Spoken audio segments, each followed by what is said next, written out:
y toma tiempo. Ya la vez pasada hemos mostrado en 4 horas y media, así que van a tener paciencia para la organización de la muestra. Por eso es bueno que revisen cómo haciendo su parcial para que ya más o menos sepan a la hora de la muestra, digamos. Y hasta que no tengan la nota, mejor estar estudiando a full porque no hay que confiarse, digamos.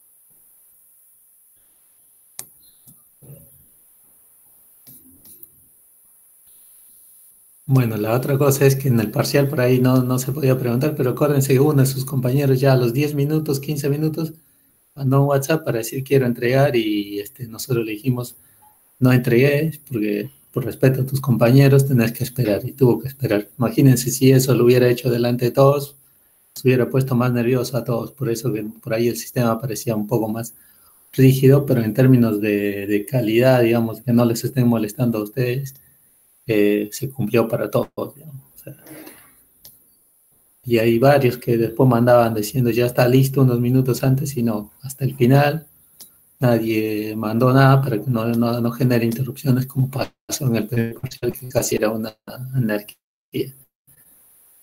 Así que bueno, ya vamos llegando al último minuto.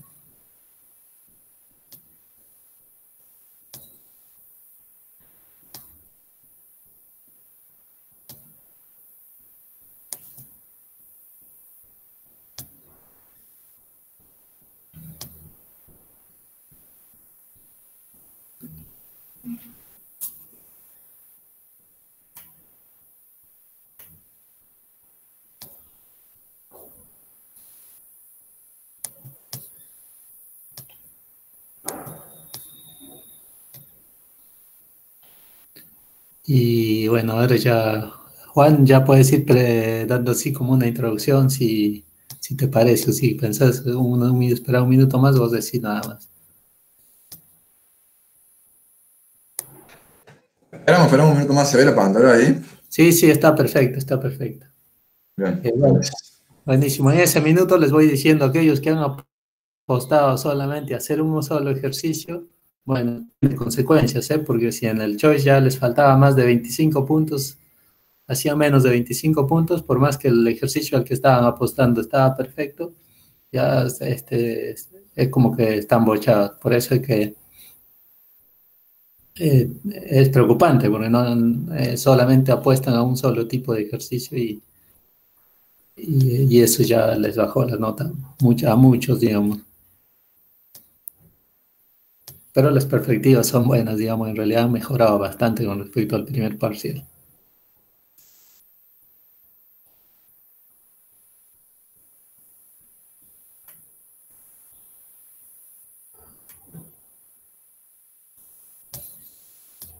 Bueno, ¿quieren que vayamos arrancando?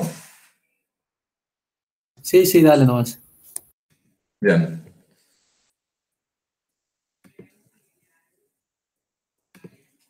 Bueno, hoy vamos a ver un paper que se llama ¿Está la política monetaria sobrecargada? Es de Atanasio Orfanias, escrito en el año 2013.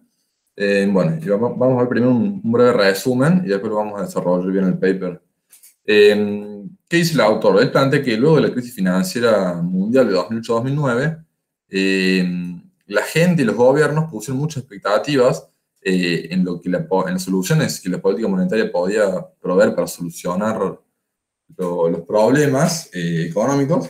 Entonces los bancos centrales tomaron responsabilidades sin precedentes, o sea, adoptaron muchos objetivos que no corresponden a la política monetaria. Los tres objetivos que este paper examina, sobrecargan la política monetaria desde el punto de vista del autor, son el pleno empleo, la sustentabilidad fiscal y la estabilidad financiera. Dice, bueno, que si los bancos centrales juegan un papel importante en el diseño de las políticas públicas, principalmente, obviamente, en la política económica, lo apropiado es un mix de políticas provenientes de distintas instituciones. Entonces, que sobrecargar la política monetaria, si bien puede tener beneficios de corto plazo, como aumentar el empleo, lo vamos a ver bien, las consecuencias a largo plazo generalmente van a sobrepasar estos costos y el resultado va a ser un balance negativo. Bueno, vamos a ver primero la introducción, después el bajo crecimiento luego de la crisis, después vamos a ver los 3 objetivos que sobrecargan la política monetaria y por último las conclusiones. Cualquier duda que tengan, prendan el micrófono y pregúntenme sin problema. Yo no estoy viendo el chat, si bien voy a ir viendo cada un rato, pero si prenden el micrófono mejor.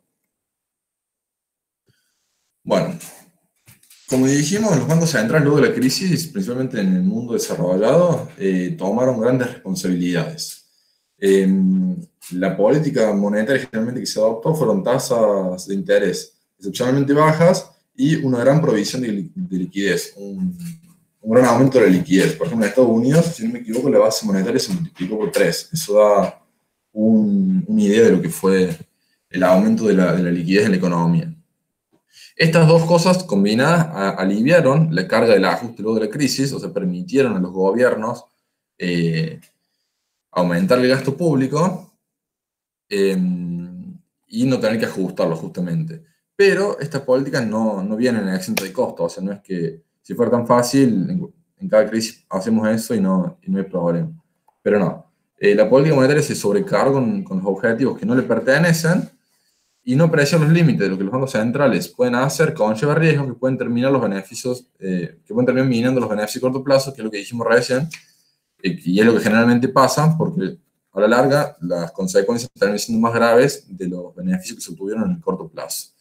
Entonces plantea el autor que es necesario un cálculo intertemporal muy meticuloso para evaluar los beneficios, si es que son beneficios de seguir sobrecargando la política monetaria. Mientras más objetivos se le asignan, vamos a ver que pierde efectividad para el objetivo principal. Entonces, ¿cuál es el objetivo principal de la política monetaria? Mantener la estabilidad de precios a lo largo del tiempo, o lo que es lo mismo el valor de la moneda. Es decir, mantener la estabilidad, bueno, justamente a lo largo del tiempo, del nivel de precio de la economía. ¿Y qué significa sobrecargarla? Significa asignarle objetivos adicionales que no corresponden al objetivo principal de la política monetaria, que pueden obstaculizar el logro del objetivo principal. Eso es clave, o sea, que pueden obstaculizar el logro del objetivo principal, es decir, de mantener la estabilidad de precio a lo largo del tiempo. ¿Cuáles son estos objetivos que están en el paper? Son el pleno empleo, la sustentabilidad fiscal y la estabilidad financiera, como dijimos al principio. Antes de la crisis, había un consenso en el objetivo principal de la política monetaria, y eso se reflejaba en el régimen de política monetaria de los bancos centrales del mundo desarrollado, que a lo largo del tiempo, luego de que Nueva Zelanda adoptara el inflation targeting por primera vez, todos lo fueron implícitamente o explícitamente adoptando. Y esto, el inflation targeting pone especial énfasis justamente en el objetivo principal, que es mantener la estabilidad de precios. Entonces, la credibilidad que construyeron los bancos centrales cumpliendo con el inflation targeting durante las 2 décadas anteriores permitió la agresiva respuesta de bajas tasas de interés y gran provisión de liquidez en la crisis, porque la gente demandaba dinero, entonces no tuvo efectos inflacionarios. ¿Qué efectos puede tener la sobrecarga de la política monetaria? El autor plantea que sobrecargar la política monetaria, es decir, si asignar los objetivos que dijimos adicionales, puede llevar a la repolitización de los bancos centrales, es decir, a la captura de los bancos centrales por parte de los gobiernos para financiar gastos, lo cual termina en el largo plazo o en el mediano plazo minando la credibilidad, y eso dificulta el logro del objetivo principal, que es preservar la estabilidad de precios, como dijimos. Y sabemos que la credibilidad es un factor fundamental del régimen de inflation targeting, o sea, sin credibilidad y sin transparencia, el régimen no funciona. Bueno, el bajo crecimiento después de la crisis de 2008-2009, el autor plantea que los ciudadanos de los países desarrollados, desde Estados Unidos, Japón, la eurozona, se habían acostumbrado a niveles de crecimiento importantes y a poca volatilidad en el crecimiento. Esto es lo que se llamó la Gran Moderación. La Gran Moderación es una época que arranca más o menos en el 1990 y que se extiende hasta más o menos hasta el cuarto trimestre de 2007, antes de que estalle la crisis financiera, en el que la volatilidad del producto de los países desarrollados disminuyó fuertemente.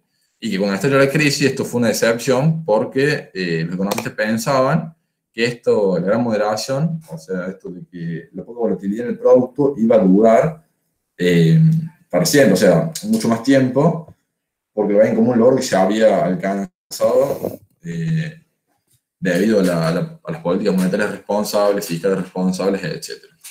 ¿Cuáles fueron las consecuencias de la crisis? Un alto nivel de desempleo, como en toda crisis de grandes magnitudes, y las tasas dicen que eran insoportablemente altas, lo cual genera muchos problemas adicionales, como que empieza a haber agitación social, etc. Un alto nivel de endeudamiento, porque los gobiernos empiezan una política fiscal muy expansiva para dar respuesta a la crisis financiera, y esto tiene como contrapartida un aumento en el endeudamiento. Y acá podemos ver la tendencia del PIB, que es la línea azul, hasta el cuarto trimestre de 2007, y vemos después, luego de la crisis financiera, cómo todos los países, Japón, la eurozona, el Reino Unido y los Estados Unidos, tienen una gran caída de su producto. ¿Y por qué dice el autor que fue una decepción? Porque la recuperación en B, que se espera, generalmente después de algunas crisis, como lo que están planteando que va a suceder ahora, luego de la crisis por la pandemia, la recuperación en B, es decir, que viene el PIB y rebota rápidamente a los niveles pre-crisis, no se dio. Entonces vemos cómo hay una divergencia en el crecimiento del PIB y la tendencia que venía previo a la crisis. Bueno, dice que otras consecuencias además fueron los balances debilitados del sector privado por una fuerte caída en los ingresos. Eso es obviamente por la crisis económica. Y además, porque también se debilitan los balances del sector privado, porque caen los colaterales, o sea, al disminuir el valor de los colaterales que utilizan las empresas para tomar crédito, eso hace que queden empresas menos calificadas para la obtención de crédito. Y además se debilita la cartera de los bancos justamente por esto, porque aumenta la proporción de créditos impagos, etc. Entonces se debilita la cartera de los bancos y eso también restringe la capacidad de crédito. Bueno, la expectativa de que la política monetaria puede proveer la solución a todos estos problemas es lo que sobrecarga, bueno, justamente la política monetaria. Si ven acá, observamos los problemas de esto abarcan los tres objetivos que luego se sobrecargan la política monetaria, que son el desempleo, el cual se le asigna el nivel de pleno empleo, la estabilidad financiera por los bancos y las empresas vulnerables, y la sostenibilidad fiscal, que se observa en el alto nivel de endeudamiento. Bueno, acá podemos ver también que hasta el año 2013, que es cuando el autor escribe el paper, el único país que había superado el nivel de producto que tenía previo a la crisis fue Estados Unidos. Todos los otros países tenían un nivel de producto menor al que tenían previo a la crisis. Es decir, 6 años después de que estallara la crisis, los países aún no habían vuelto al nivel de producto que tenían previo a la crisis. Eso es muy importante. Bueno, vamos a pasar a analizar ahora el pleno empleo. ¿Tiene alguna pregunta hasta ahora? Voy a ver el chat.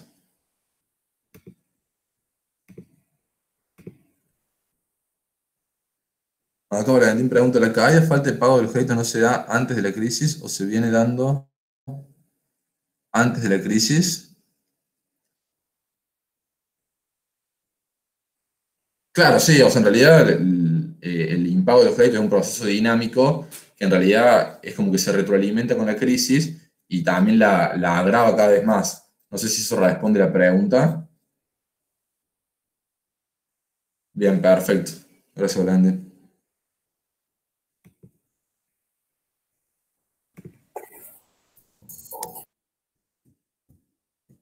Bueno, acá está. Vamos a analizar el pleno de empleo entonces.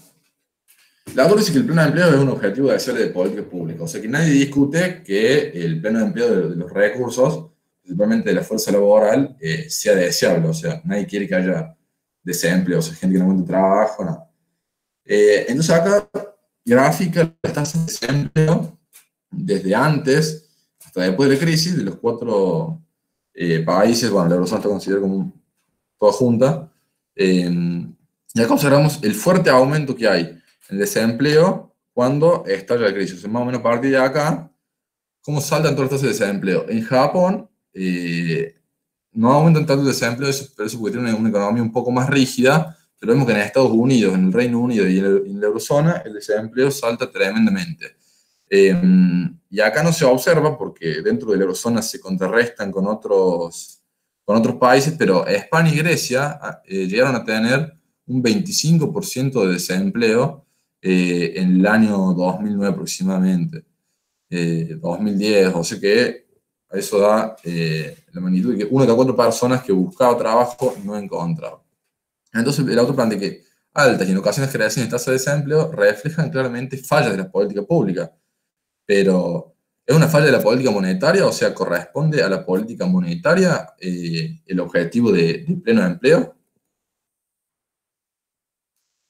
Bueno, la política monetaria, como bien sabemos, puede influir en el empleo en el corto plazo por su efecto sobre la demanda agregada, o sea, aumentando la demanda agregada, se fomenta en el corto plazo. Pero otras políticas son mucho más importantes en lo que tiene que ver con la creación genuina de empleo, dado que son políticas que mejoran la eficiencia del mercado laboral. Esto pueden ser políticas fiscales, políticas laborales o políticas estructurales, ya sean reformas comerciales, etc. Entonces, si bien la política monetaria puede aliviar el dolor de la crisis, o sea, en el corto plazo puede generar algunos puestos de trabajo ante la gran caída económica, si bien eso es correcto, no puede resolver los problemas de fondo. O sea, si el desempleo está alto porque el mercado laboral está siendo muy rígido o es ineficiente, lo que sea, eso no puede solucionarlo la política monetaria. Bueno, acá dice justamente que los bancos centrales no pueden asegurar la creación sostenible de puestos de trabajo calificados, ni que tampoco pueden asegurar o sea, generar crecimiento económico ni aumentar el PIB potencial. Porque eso justamente, como dijimos antes, depende de las condiciones estructurales de la economía y no es algo que se solucione subiendo las tasas de interés o aumentando la oferta monetaria o contrayéndola. Ahí, Juan, Sí. es bueno lo que está diciendo y es más o menos lo que por ahí hoy día estamos viendo. Cuando hay crisis, el rol de la política monetaria, eso de decir controlamos la inflación, ya puede salirse de esa ortodoxia por un corto plazo. Ahora, si es exitoso, siempre va a haber alguien que levante la mano y va a decir, bueno, si el gobierno aumenta liquidez, no ha caído el producto, estamos mejor, y imprimamos y hagamos todo lo, todo lo posible y así vamos a crecer, vamos a aumentar el PBI potencial, vamos a ser un país desarrollado, un país rico, y justamente acá Orfanides dice, paren la mano, dice como que esto es una cuestión de corto plazo, la intervención o la dotación de liquidez está bien, pero también tiene que ser de una manera responsable. Después tenemos que seguir teniendo en cuenta que las políticas tienen que ser asignadas de una manera correcta y pueden tener un rol que se desvíe de su asignación de largo plazo. En el corto plazo puede ser más amplio, pero no debería de cambiar de rol, porque después ya ustedes van a ver más adelante las políticas óptimas, cómo se clasifican, pero en realidad acá sentido común sería decir la política monetaria, como al día de hoy, todo el mundo está actuando de una manera expansiva, está dotando de liquidez. Ahora, el exceso de eso, de tomarlo como que eso va a facilitar el crecimiento a largo plazo, va a aumentar la productividad y el PBI potencial, eso ya es otro idioma, digamos. Entonces, lo que dice ahí está poniendo un stop ahí, decir, paren, no hagan esas interpretaciones. Dale, Juan. Gracias, Fer.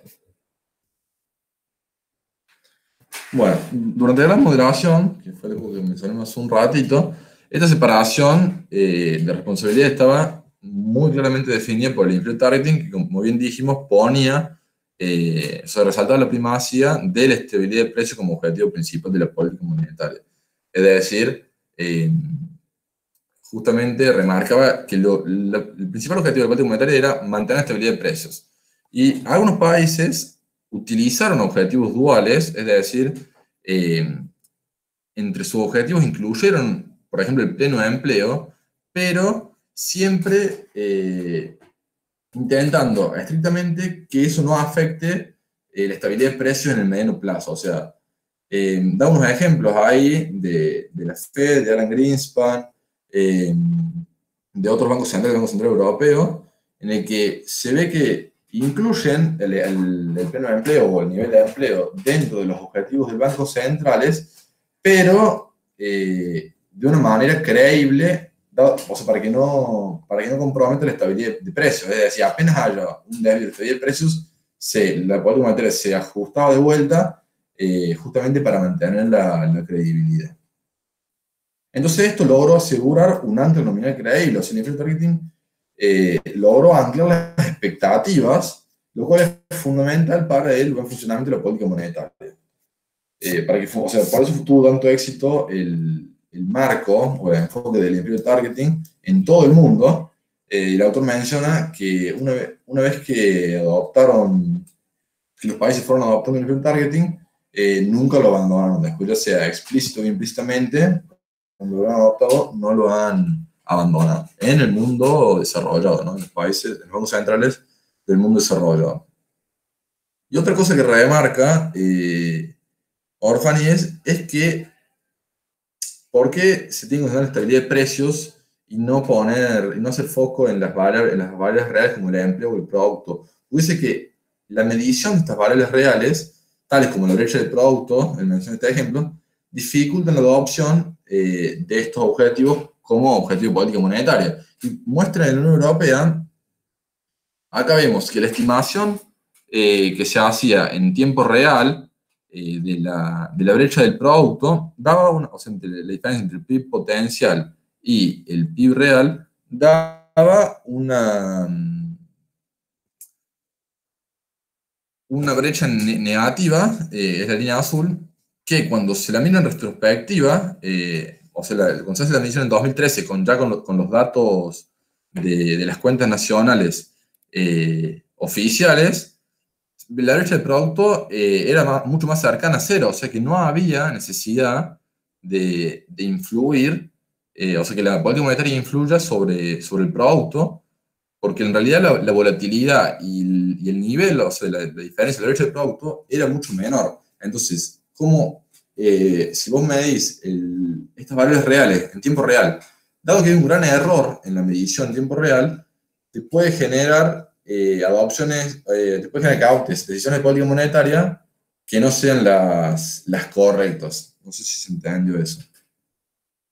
Bueno, y menciono por último, dentro de la sección de pleno de empleo, que la política monetaria contribuye mejor al objetivo deseable del pleno de empleo, como dijimos antes, concentrándose en la estabilidad de precios.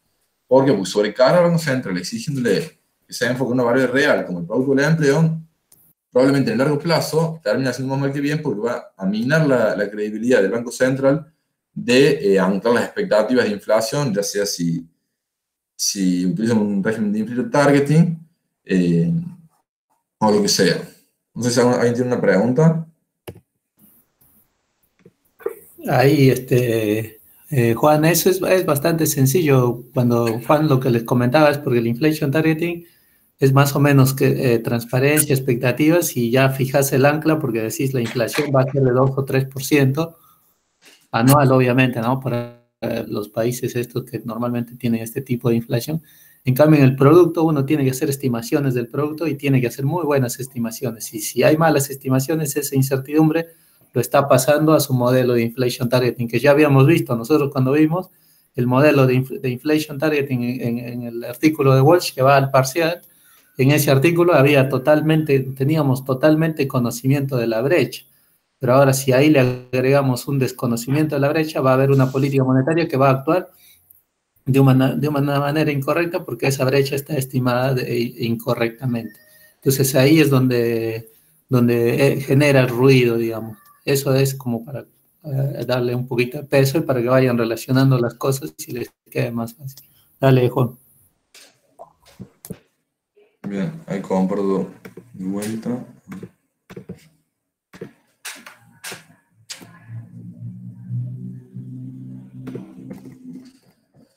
Bueno, terminamos entonces el objetivo de pleno empleo. Paso luego a analizar la sustentabilidad fiscal. Acá ponen dos figuras interesantes. Ahora tenemos la figura 4, la deuda bruta, y en la figura 5, la deuda neta.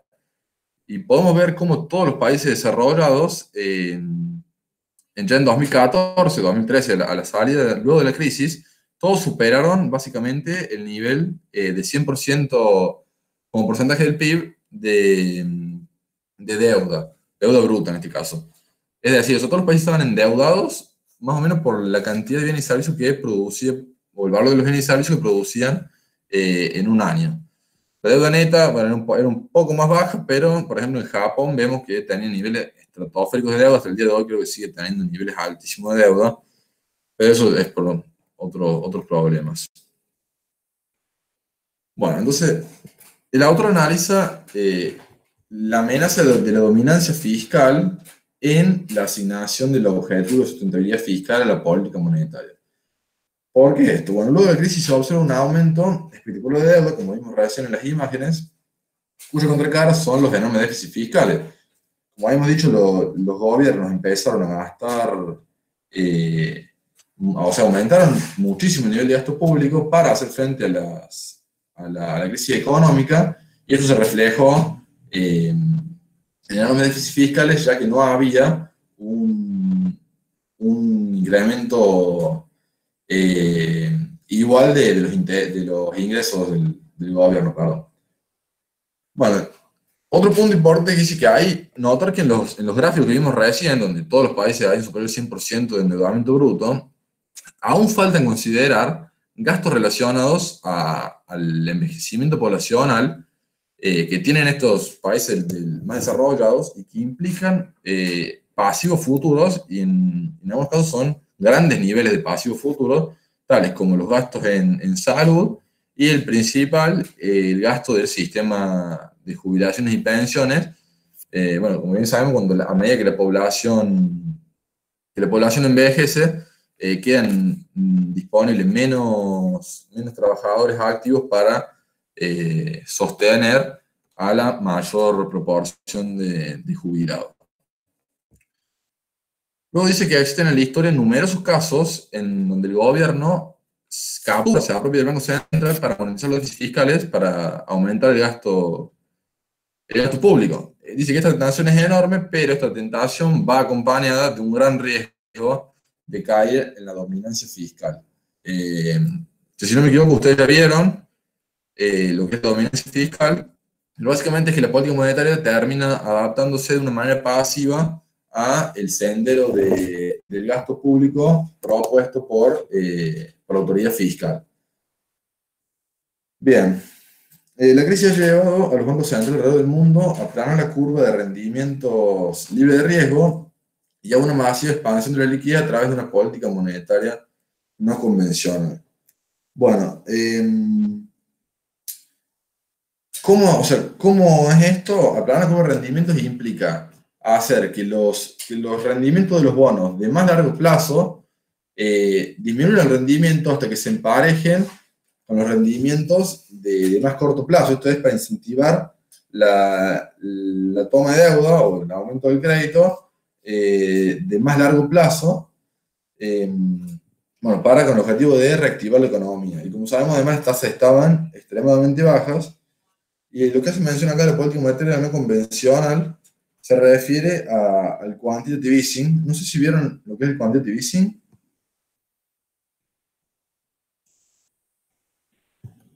¿Alguno? A ver. ¿Alguno? Ahí estoy viendo el chat. ¿No lo vieron?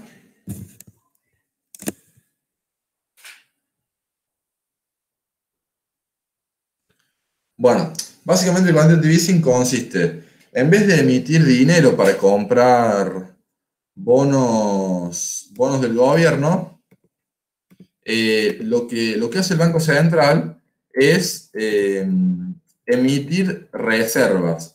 Como esto, para que, para que la expansión de crédito sea aún mayor, en vez de emitir circulante, ya sea base monetaria, o sea, M0, M1, lo que sea, el Banco Central compra bonos del gobierno, pero emitiendo reservas, o sea, sería como depositándole en la cuenta que tienen los bancos, en el Banco Central, o sea, aumentando las reservas, lo que implica que el aumento del crédito por parte de los bancos puede ser más que proporcional.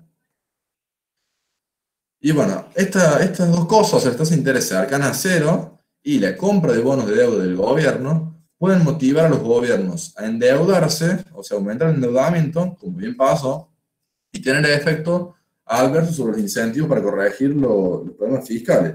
Porque por corregir los problemas fiscales en el corto plazo conlleva muchísimos costos políticos, que incluso hay países donde el acuerdo para llevar a cabo el ajuste no es políticamente viable, por lo que puede generar situaciones políticas inestables. Entonces, estas dos cosas combinadas, la compra de bonos del gobierno más la tasa de interés baja, lo único que hacen es incentivar al gobierno a patear la solución real de la crisis, o sea, la insostenibilidad del sendero de gasto público, y tomar deuda.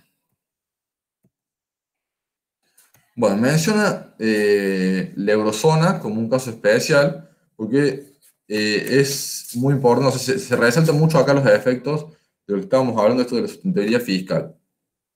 Una de las consecuencias más críticas de la eurozona, o sea, de la crisis en la eurozona, es la divergencia en el costo de financiamiento de la deuda del gobierno. O sea, dentro de los países de la Unión Europea, el costo de financiamiento para los diferentes países de los bonos emitidos por los gobiernos divergió hacia niveles significativos. Acá vemos, por ejemplo, los bonos. En la figura 7, cómo más o menos venían a un nivel más o menos parejo todos los rendimientos de los bonos, y luego de la crisis, Italia y España incrementan su costo de endeudamiento, mientras que Francia y Alemania disminuyen. Eso es muy importante porque son los países que hasta el día de hoy siguen relativamente estancados, ¿no? Italia, España, Grecia, que bueno, Grecia tuvo su problema con la deuda hace unos años también. ¿Y por qué es importante? Porque el Banco Central Europeo prohíbe el financiamiento monetario de los déficits fiscales. O sea, los países, los gobiernos de la eurozona no pueden hacer política monetaria para sobrellevar las crisis porque están en una unión monetaria. Bueno, menciona ahí el tratado de la Constitución del Banco Central Europeo, de la Unión Monetaria, que prohíbe el financiamiento y además prohíbe la función de prestamista de última instancia. Entonces, la resolución de las crisis está en manos de los gobiernos de cada Estado miembro de la Unión Europea. Pero, ¿qué pasa? Luego de la crisis, más cerca creo del 2010, 2011, el Banco Central comenzó con un programa de quantitative easing, mucho después de la Reserva, o sea, unos años después de la Reserva Federal, empezó a comprar bonos gubernamentales a través de esta política monetaria no convencional, principalmente de España, de Italia, de estos países que estaban en un mayor problema respecto a la deuda soberana. Pero ¿qué pasa? Esto alienta a los gobiernos de vuelta a posponer la resolución de los problemas fiscales, porque en cierto sentido es como que el Banco Central el Banco Central Europeo sí le está dando un salvataje indirecto, sería, a estos países a través de la compra de bonos, que si bien puede parecer bueno en el corto plazo, como dijimos antes, en el largo plazo el Banco Central Europeo va a estar sujeto a cuestiones políticas, porque van a estar sujetos a presiones de los Estados miembros primero de los que se perjudican, que son los que el Banco Central Europeo compra proporcionalmente menos cantidad de bonos soberanos, y de los que se beneficiaron, que son los que el Banco Central Europeo compró una mayor proporción de la deuda. Ahí, Juan, ese gráfico, déjalo un ratito porque esto normalmente ya en el 2011, en el 2010, Paul de Grau, que es un profesor belga, él ya mostraba que antes de que, acá ya lo vemos los gráficos totalmente diferenciados, pero cuando ya empezó, antes de que aparezca eso, dijo, bueno, nosotros acá en Europa tenemos a los países que tienen buena performance, o sea, Alemania, Francia, por ahí, y los de mala performance, que eran los PIG, o sea, Portugal, Irlanda, Grecia y España, digamos, los PIGS countries. Entonces, justamente lo que él proponía era que si ya conocemos los países que están en riesgo, a esos países deberíamos enfocar la ayuda antes de esperar mucho tiempo para que esa crisis se extienda a toda Europa. Y bueno, se esperó un poco de más hasta que Mario Draghi dijo que vamos a defender el euro hasta con lo que podamos. Ahí recién se calmó la crisis de extenderse en toda Europa. Pero hay otra cosa, lo que decía Juan, es que cuando el Banco Central compra bonos, normalmente quien se está endeudando es la Unión Europea como un todo, y en los diarios en holandés normalmente salía y decía, bueno, ahora en Bélgica, por ejemplo, con amigos nosotros charlábamos y decían, bueno, ahora nosotros estamos endeudados 1.000 euros más para financiar a esos otros países para lo que o sea, no hacen las cosas responsablemente. Entonces eso siempre es una cuestión de después de política fiscal, porque los norte-europeos siempre tienen la casa en orden, mientras que los países del sur de Europa, digamos, tienen su casa desordenada. Desde el punto de vista de Bélgica, ir a Alemania, ir a España es como irse a Argentina, o sea, un país desordenado, que no funcionan las cosas. Obviamente, para nosotros ir a España es un país organizado y todo, mientras que ir de Bélgica a España ese es como el desastre. Ha mejorado España, pero bueno, digamos que dentro de los patrones con respecto a los noreuropeos todavía le falta mucho en términos culturales, en todo. O sea, normalmente uno por ahí queda sorprendido de decir España es mi top country para ir y realmente todavía le falta. Y esto en el financiamiento falta mucho, porque España sigue aplicando la misma política que nosotros acá aplicamos de responsabilidad. Está mejor en posición fiscal, pero todavía le genera costos a los países no europeos, que por eso es que siempre hay oposición. Como ustedes ven ahora, para la crisis, dice Alemania, Holanda se opuso. Entonces no es que y Alemania tampoco quería tener al principio un financiamiento así fácilmente de la eurozona para el COVID, que era en situaciones como esta de emitir. ¿Por qué? Porque los del norte son responsables y los del sur no son responsables. Después la ayuda tiene que ir para todos. Pero bueno, esas son cosas que normalmente se discuten allá y es como que acá aparece mucho más fácil como para que lo entiendan el por qué está hablando, porque los países tienen diferentes estructuras. No sé si tienen preguntas, pero bueno, dale, Juan. Bien, ahí les explico la figura 8 y ahí veo el chat a ver si hicieron alguna pregunta. Bueno, acá en la figura 8 tenemos los CDS a 5 años, o sea, los CDS son credit default swaps, son seguros contra default de los bonos del gobierno de los 4 países que tenemos graficados en la figura anterior. Y acá vemos cómo los mercados financieros, luego de la crisis de 2008-2009 hasta 2000, hasta 2013 que se el paper, pero aún hoy todavía le asignan un mayor riesgo de default a los bonos del gobierno, justamente por esto de la modificación en los incentivos. Estas 4 líneas azules son anuncios del Banco Central Europeo de programas de compra de bonos gubernamentales. Entonces vean cómo cada vez que el Banco Central Europeo empieza a comprar bonos, principalmente de Italia y de España, el mercado como que se da cuenta de que eso va a posponer los ajustes estructurales, o sea, los ajustes reales. Entonces la prima de riesgo, no es la prima de riesgo en realidad, es el seguro de default, comienza a diverger también. Después baja un poco acá el último, pero Italia y España se van mucho más para arriba que Francia y Alemania, que dentro de todo se mantiene medianamente constante, ¿no? Bueno, voy a ver el chat a ver si me da alguna pregunta.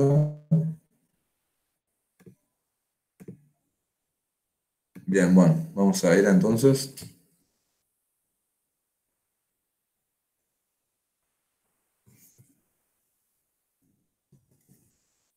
Bien, bueno, y el último objetivo con el que se sobrecarga la política monetaria es la estabilidad financiera.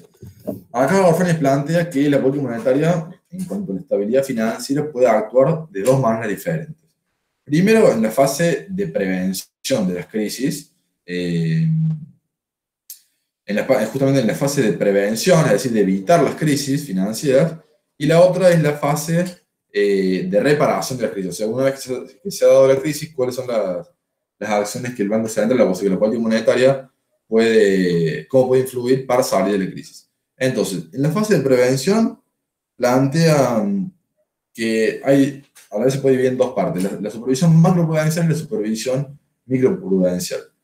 La supervisión macroprudencial, o sea, se observa que en la crisis de 2008-2009 quedó en evidencia que la estabilidad de precios no es suficiente para evitar una crisis financiera y que de hecho esto puede generar desbalances. ¿Esto por qué es?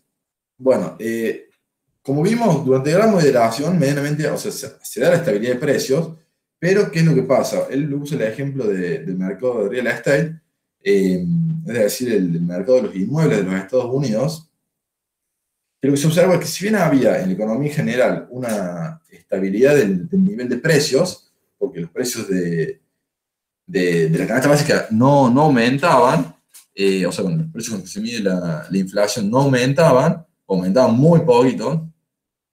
A la vez había un aumento excepcional del crédito, principalmente justamente para adquirir inmuebles. Y lo que empezó a pasar es que los precios de los inmuebles comenzaron a subir. Pero hay una dicotomía en que si la autoridad monetaria, o sea, la Fed, hubiera tomado, o sea, hubiera ajustado la política monetaria, restricción del crédito, una tasa de interés, lo que sea, para evitar los desbalances justamente, hubiera terminado por generar tal vez una deflación, porque si con una política monetaria relativamente,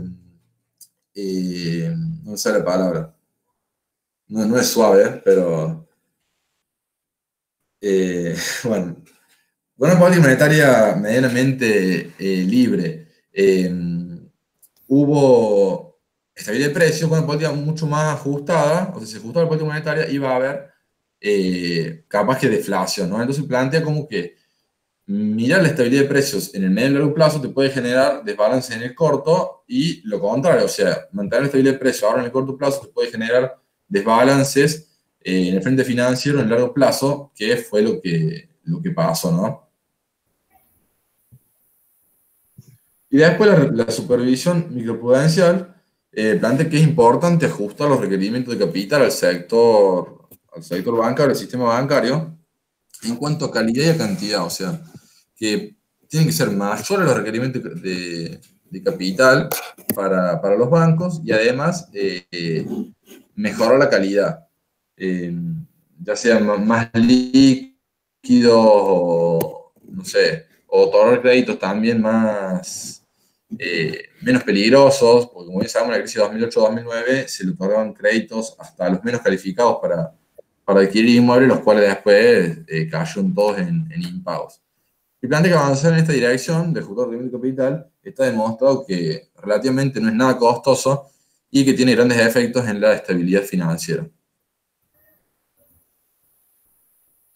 Bien, en cuanto a la fase de reparación, la provisión de liquidez puede ayudar en periodos de liquidez. O sea, cada vez que en una crisis financiera lo que pasa es que justamente por ahí se corta la cadena de pago o lo que sea por un problema de liquidez, entonces la provisión de liquidez puede ayudar a solucionar este problema de corto plazo de falta de liquidez. Pero ¿qué pasa? En las crisis no solamente se corta la cadena de pago porque por la falta de liquidez y porque todo el mundo justamente quiere tener el dinero lo más líquido posible, sino que hay el colateral de las empresas del sector privado, por lo que en realidad los problemas de liquidez pueden estar tapando problemas de insolvencia, es decir, de que los créditos ya pasen a ser incobrables y otorgar liquidez para solución de problemas de corto plazo, pensando que un problema de liquidez puede terminar perjudicando en el largo plazo este problema de solvencia, ¿no? Y además, el Banco Central puede tomar un rol fiscal redistributivo, justamente esconde la insolvencia, porque si la política monetaria, si bien siempre tiene efectos redistributivos, siempre suelen ser pequeños. En las crisis son mucho más grandes y pueden comprometer la credibilidad del Banco Central.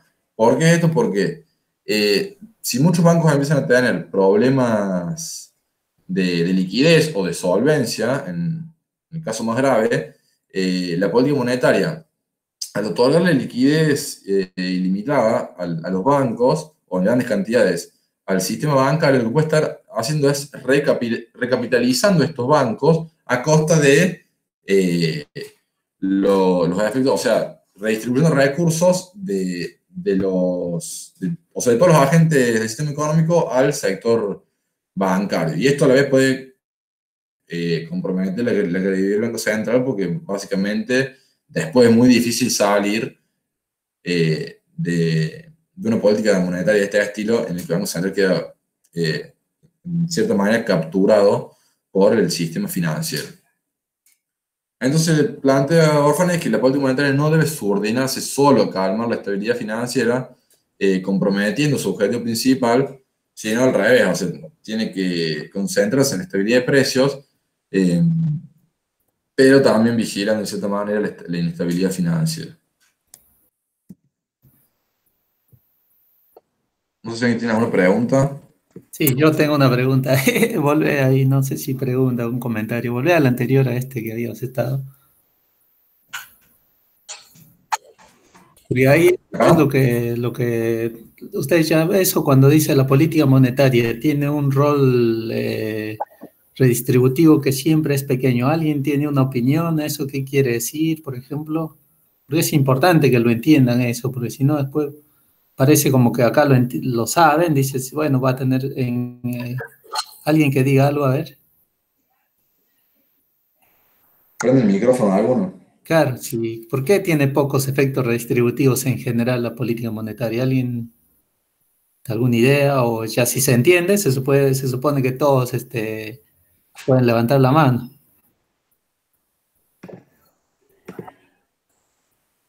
¿Una opinión, alguien? Please.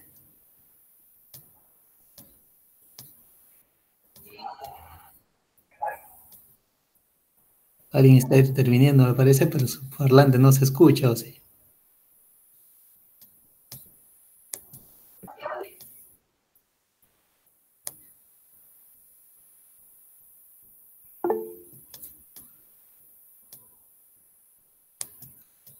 Eh,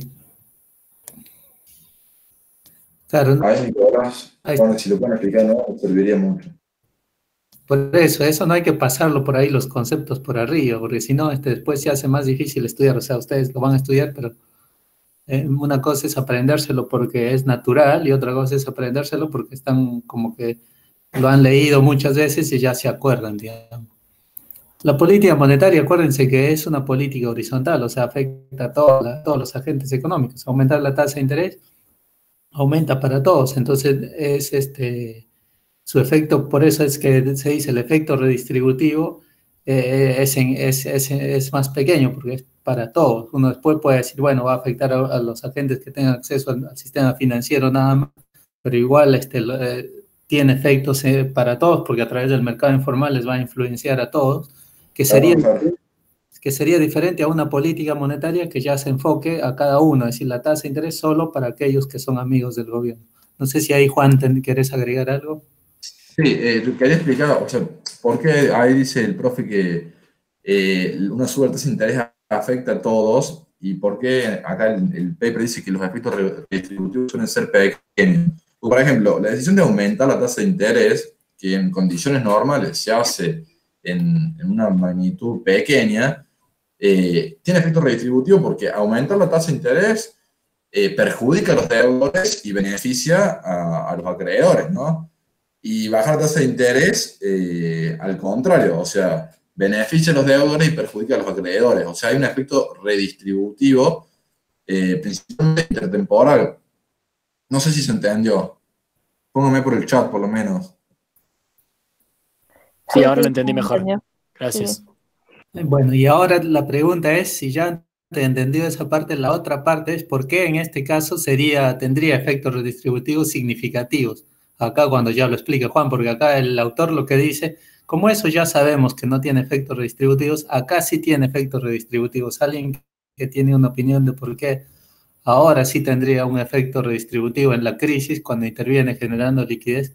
¿Por qué tendría ese efecto redistributivo importante que hay que tenerlo en cuenta? Alguien que tenga ahora una opinión. Ese es el paso 2, digamos. Atrévanse nomás, chicos, es parte del tic-tac, digamos. Si no se atreven, es como que...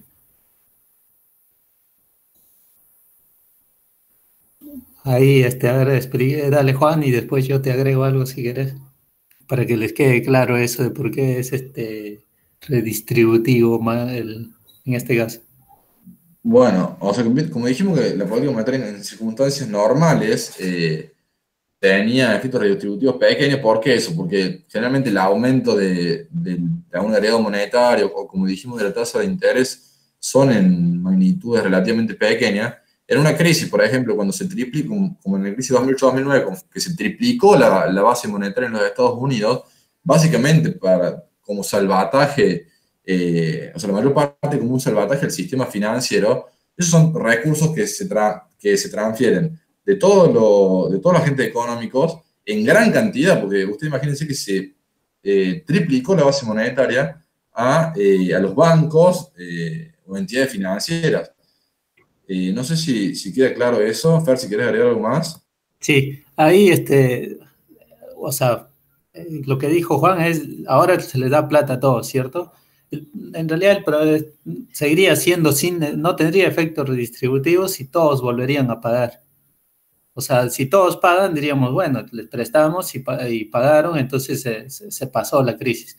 El problema es que justamente, como había dicho Juan, es que muchas veces el colateral cae. O sea, hay unas empresas que en realidad han estado en el boom, se han visto favorecidas, pero eran insolventes. Entonces, ese colateral, después, ¿quién lo va a asumir? El que prestó. O sea, ahora justamente con el quantitative easing, que el Banco Central permitió que se financien inclusive, se compren inclusive algunos activos tóxicos, bueno, entonces eso lo va a terminar financiando el gobierno. Entonces ahí es donde ya es una política fiscal que va a salvar a algunos, que son los propietarios de las empresas, y justamente ya es una política como sería más focalizada, y ahí es donde está generando ese gran efecto redistributivo. Antes era horizontal, o sea, aumenta la tasa de interés para todos, como decía, solamente es un problema entre deudores y acreedores porque es parte del sistema financiero de intermediación, pero ahora aparece el gran problemita de que ahora el gobierno tiene que hacerse cargo de estas deudas. Y esto yo les explico más o menos porque en Eslovenia, por ejemplo, para salvar a las empresas insolventes, el gobierno primero, el de esloveno, compró los títulos y después, si necesitó ayuda del Banco Central, el Banco Central le compró los títulos al gobierno, ¿cierto? Pero el gobierno esloveno después tenía que hacerse cargo de esos activos tóxicos. Y no es que una vez dice, bueno, acá nosotros lo vemos como colateral y se cae, pero después hay un seguimiento para ver hasta cuándo esas empresas que son insolventes pueden sobrevivir. Y yo tengo una amiga, conozco que ella justamente hace los rankings para esas empresas que están en evaluación, justamente con la clase de Data Science que había dado Juan. De esa parte de Data Science, ella está en esa parte de Data Science, tratan de hacer un seguimiento y las empresas tienen que calificar cada 2 meses para ver si las siguen refinanciando o simplemente las declaran en bancarrota. O sea, es así de simple. Pero si la declaran en bancarrota, la empresa desaparece. Ahora, ¿quién es el que prestó esa plata? El gobierno. Y si el gobierno lo tiene, ¿quiénes son los que estamos financiándolo eso? Nosotros. Entonces, por eso el efecto redistributivo ahí es más fuerte. Exactamente ahí como ahí lo que están escribiendo. Así que más o menos no sé si quedó claro. ¿Alguien tiene una pregunta? Juan, ¿le querés agregar algo? No, creo que se entendió bien, no sé si los chicos entendieron. Ahí Eli pregunta qué política hace un efecto redistributivo grande. ¿Entendiste, Eli, lo que explicó el profe?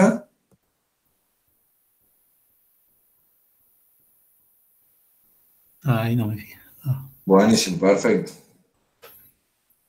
Buenísimo, Pablo. De 10. Bueno, vamos a las conclusiones, ¿les parece? dale.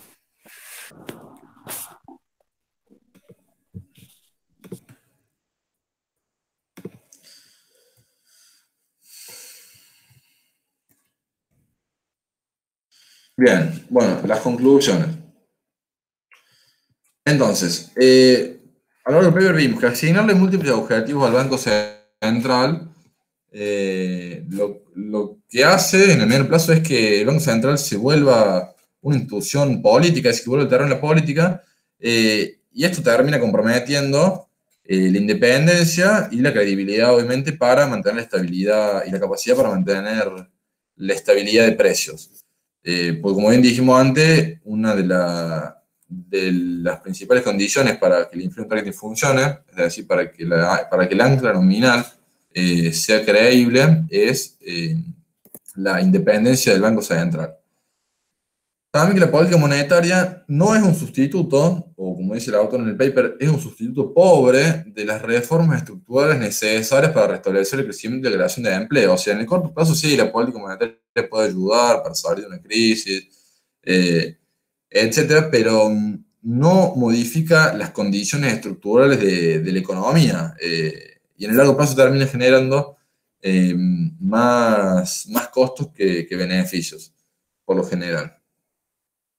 Bueno, y es sumamente importante la construcción de la credibilidad que tienen que hacer los bancos centrales durante periodos de crecimiento o de normalidad, si se quiere llamar, para poder actuar fuertemente durante las crisis, porque si ya los bancos centrales vienen, como en el caso de Argentina, por ejemplo, vienen con la credibilidad minada, no tienen efectos las respuestas en las crisis, ¿no? Porque nadie confía en la moneda.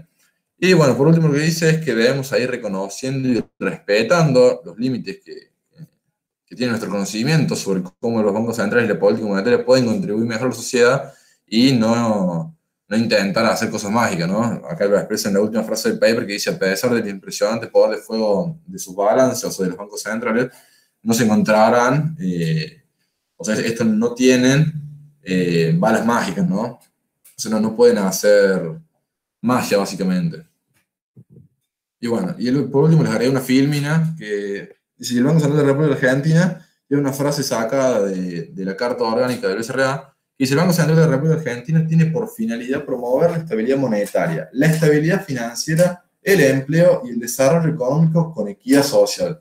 ¿A usted le parece que eso que eso pone énfasis en la estabilidad de precios? ¿O que podríamos decir que estamos en el caso de una política monetaria sobrecargada? Es una política monetaria sobrecargada. Perfecto. Y ahí podemos entender por qué en realidad el Banco Central no es independiente, y vemos que está muy politizado y no tiene credibilidad para aplicar planes de desinflación en este caso. Y por eso fue que en 1991, cuando se establece la ley de convertibilidad, se hace una reforma a la Carta Orgánica del Banco Central, donde se establece que el objetivo principal del Banco Central era cuidar el valor de la moneda, ¿no? ¿Tienen alguna pregunta? ¿Quieren prender el micrófono? ¿Poner por el chat? Sí, pónganlo porque ahí el Banco Central de Inglaterra, por ejemplo, dijo que de vez en cuando podían intervenir en la actividad económica porque eso también era algo que tenían que mirarlo. Y ahí, como por ejemplo acá lo dijimos sobrecargada, y en el caso de Inglaterra, ¿qué diríamos? ¿También está sobrecargada o es que ellos por ahí en su función de pérdida tienen la brecha del producto, pero no le dan, tiene poca ponderación en la parte de la brecha del producto, pero ahora que uno dice si hay crisis, esa ponderación puede aumentar porque se han dado cuenta que de vez en cuando el Banco Central tendría que intervenir, a pesar de los defectos que ya está mencionando acá el artículo, y Juan lo ha mencionado. No sé si se entiende. La pregunta sería si el Orfanides propone el inflation targeting estricto, o sea, que simplemente haya un objetivo de política y nada más, pues que la otra puede haber. Lo que dice Orfanides es que se puede, como dijimos, tener objetivos duales, pero asignándole menos ponderación justamente en la función de utilidad, y, o sea, que permiten construir credibilidad durante las épocas normales y no acelerar el ritmo de crecimiento en el corto plazo, para no terminar minando la credibilidad, y justamente en las épocas de crisis poder asignar una mayor ponderación al empleo o lo que sea, para obtener una rápida recuperación. Pienso, no sé. No, está perfecto lo que dijiste, porque es como yo digo, soy argentina y de pronto digo, voy a querer controlar la inflación, pero también me preocupa mucho el producto. Y estoy más preocupado por el producto porque todos tienen que tener un ingreso mínimo. Y Claro, los precios, bueno, también me interesa, pero ya es como, bueno, o sea, uno dice, entonces acaba de haber inflación. Y es por eso que esas expectativas inflacionarias, por más que salga a gritar a los cuatro vientos que no me gusta la inflación, que la inflación afecta a los pobres, tiene efectos redistributivos negativamente, todo el mundo sabe que su ponderación a los precios es muy baja, entonces así nunca va a dominar los precios. En cambio, lo que dice Juan es al principio yo entro como entro con todas las pilas, con todas las armas a atacar la inflación, y cuando ya lo tengo cubierto, me doy un margen para poder darle una ponderación extra al producto, especialmente cuando hay tiempos difíciles, digamos. Entonces eso normalmente es como que, para no entenderlo esto desde el punto de vista solamente eh, del inflation targeting estricto, sino decir, bueno, el otro está, pero ahora acordarse que la brecha, estimar la brecha también genera cierta incertidumbre, y eso también después puede tener efectos, si siempre estamos en épocas normales de crecimiento, o sea, donde no habría crisis, y siempre estamos pensando en los dos, podemos estar generando un costo extra a la política monetaria porque la brecha no está bien estimada. Al menos nosotros con los datos que tenemos, la brecha, si alguien le pregunta a Argentina, ¿estima bien la brecha? Todos van a levantar la mano y me van a decir que no, no sé. A ver, ahí si alguien quiere comentar o no, ahí, o Juan, ¿querés agregar? no, de mi parte no, no sé si alguien tiene alguna pregunta más o le quedó alguna duda.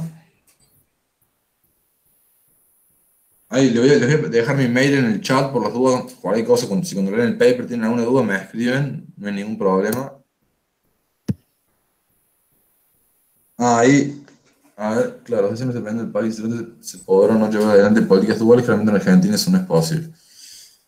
Claro, o sea, no es posible por la historia que tiene el Banco Central ahora y que no ayuda a las expectativas, digamos, pero si el día de mañana el Banco Central demuestra un claro compromiso con la estabilidad de precios, se puede hipotéticamente, cuando hay una crisis,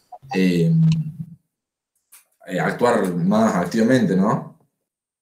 Claro, perdón, no sé si se me escucha. Mi idea era justamente que, o sea, actualmente no se puede, pero por lo que ya dijimos, tipo la confiabilidad y esas cosas como que no contribuyen a que se pueda dar una política dual, digamos. Habría que construir una base de confianza nueva. Claro, exactamente, ahora construir una base de confianza nueva y como dijo Fer, o sea, acá capaz que también en realidad es un objetivo dual, pero lo que pasa es que acá se le asigna mucho más ponderación, o sea, el Banco Central le asigna mucho más ponderación a la estabilidad del producto que a la estabilidad de precio. Entonces, decir, bueno, si estabilizar los precios me implica una caída, no sé, del 4% del PIB, no, o sea, no estoy dispuesto a pagar el costo, porque en mi función de utilidad, por ejemplo, la función de utilidad del Banco Central de Argentina, se valora mucho más la estabilidad del producto por la razón que sea.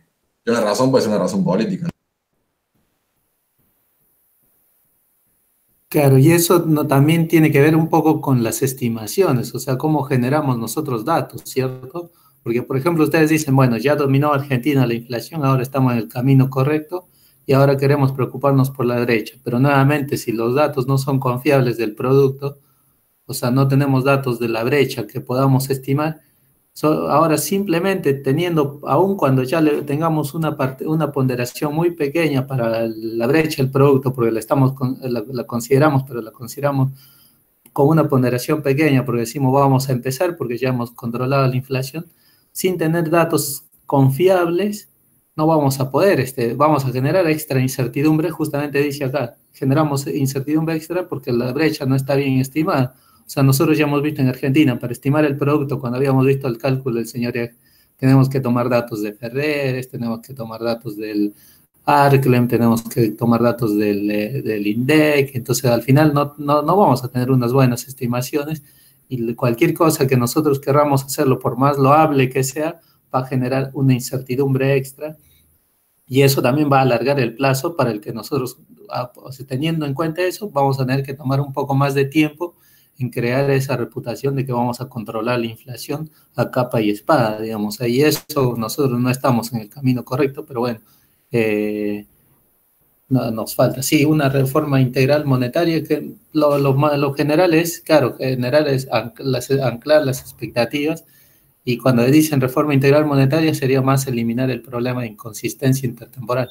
Porque nosotros siempre estamos prometiendo cosas, ¿viste? El que promete siempre sabe vender, pero a la hora de la verdad siempre nosotros terminamos mostrando lo verdadero que somos incumplidores.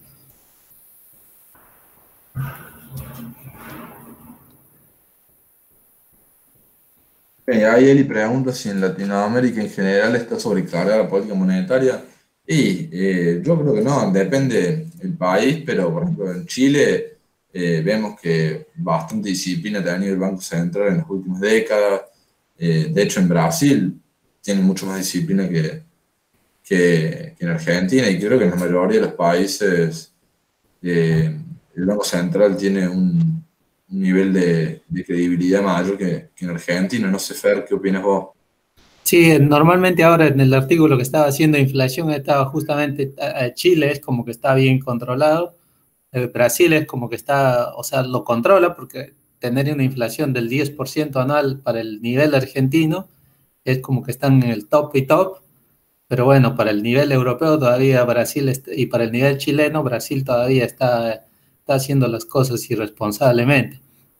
Entonces, como quien diría, ¿quién se podría dar un cierto margen para hacer para darle mayor ponderación al producto? Es Chile, porque Chile también tiene buena información, o sea, buena data. Vos querés ir allá y conseguís data. Yo hace poco me he encontrado con uno de sus compañeros que se fue a hacer un máster allá y al final terminó haciendo su tesis sobre algo sobre Chile y dice, sí, porque en Argentina no tenemos datos. O sea, normalmente eso es eso es lo que va a pasar. Los otros países van coleccionando los datos que necesitamos mientras nosotros no los vamos coleccionando. Entonces, en cuanto a cada país va a ser diferente. O sea, tenemos Chile, tenemos Perú, Colombia, que son los países que están controlando bien la inflación y después nosotros tenemos Brasil. Bueno, Ecuador porque dijo yo no puedo controlar, soy Argentina y bueno, como es chiquito, decidió adoptar el tipo de cambio, digamos. Ya se fue al extremo. No sé si tienen otra pregunta o algo.